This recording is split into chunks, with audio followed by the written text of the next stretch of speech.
నమస్కారం అండి. అంతర్యామిలో ఈరోజు అంశం శ్రీనివాసుడే సర్వస్వమని మనకు అందించిన వారు బి సైదులు గారు.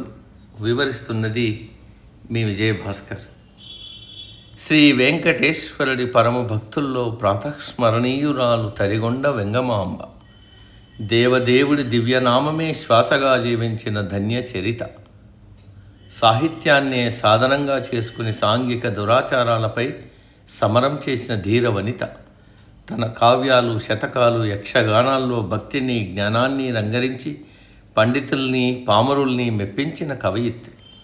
తిరుపతికి సమీపంలోని తరిగొండ గ్రామంలో క్రీస్తు శకం 1730లో జన్మించిన వెంగమాంబ మనసులో బాల్యంలోని ఆధ్యాత్మిక బీజాలు అంకురించాయి. ఆ ప్రభావంతో ఆమె సాధారణ బాలబాలికలకు భిన్నంగా మౌనియై భక్తి పారవశ్యంలో ఓలలాడుతూ ఉండేది.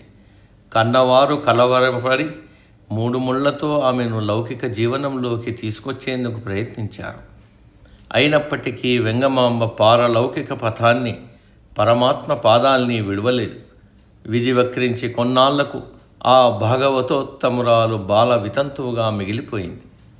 ఆ దురదృష్టాన్ని ఆమె దైవారాధనకు అవకాశంగా భావించింది. ప్రాపంచిక బంధాలు అశాశ్వతమని, అవి ఆ పరాత్పరుడికి తనకు మధ్య అంతరాన్ని పెంచే పరదాలని అర్థం చేసుకుంది. మనసును సంపూర్ణంగా సర్వేశ్వరుడిపైకి మరల్చింది.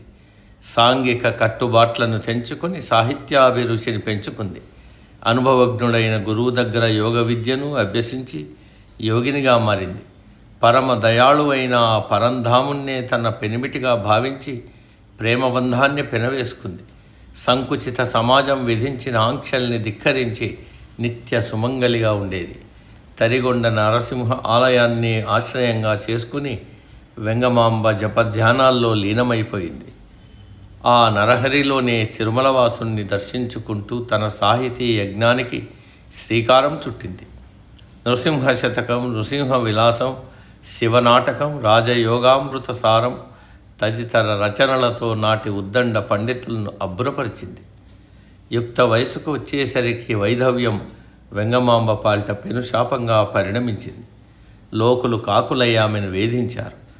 ధ్యాన యోగ సాధనలకు, కావ్య రచనకు ఆటంకాలు కల్పించారు. ఆ అవమానాలను సహించలేక వెంగమాంబ సాహసోపేత నిర్ణయం తీసుకుంది. కాలినడకన బయలుదేరి అరణ్య మార్గం గుండా ఎన్నో ప్రయాసల కోర్చి తిరుమల చేరుకుంది. ఆపద మొక్కులవాన్ని మనసారా దర్శించుకుంది. తుంబుర కోనలో రోజుల తరబడి తపోదీక్షలో మునిగిపోయింది. సప్తగిరుల సుందర ప్రకృతి వెంగమాంబలోని భావుకత్వానికి ఊపిరిపోసింది.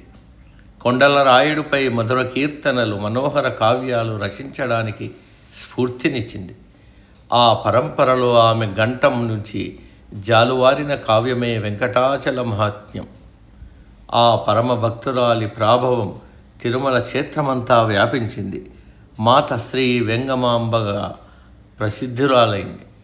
ఆ విద్వన్మని విశేష భక్తిని గుర్తించి హతీరాం మఠాధిపతులు కొండపైనే ఆశ్రయం కల్పించారు. అన్నమయ్య వంశీకులు ఆ భక్త శిరోమణిని ఆదరించి సాధనకు అనువైన ఏర్పాట్లు చేశారు. వెంగమాంబ జీవితం, భక్తి సాహిత్యంపై అన్నమాచార్య ప్రభావం ప్రస్ఫుటంగా కనిపిస్తుంది. ఆమె ఆ పద కవిత పితామహుడి మార్గాన్నే అనుసరిస్తూ తుది శ్వాస వరకు తిరుమలేశుడి సేవలోనే నిమగ్నమైపోయింది. క్రీస్తు శకం 1817లో భౌతికంగా ఈ లోకాన్ని విడిచి ఆ భక్తి కవితా యోగిని కోనేటి రాయుడిలో లయమైపోయింది. సమాప్తం. సర్వే జన సుఖినో భవంతు.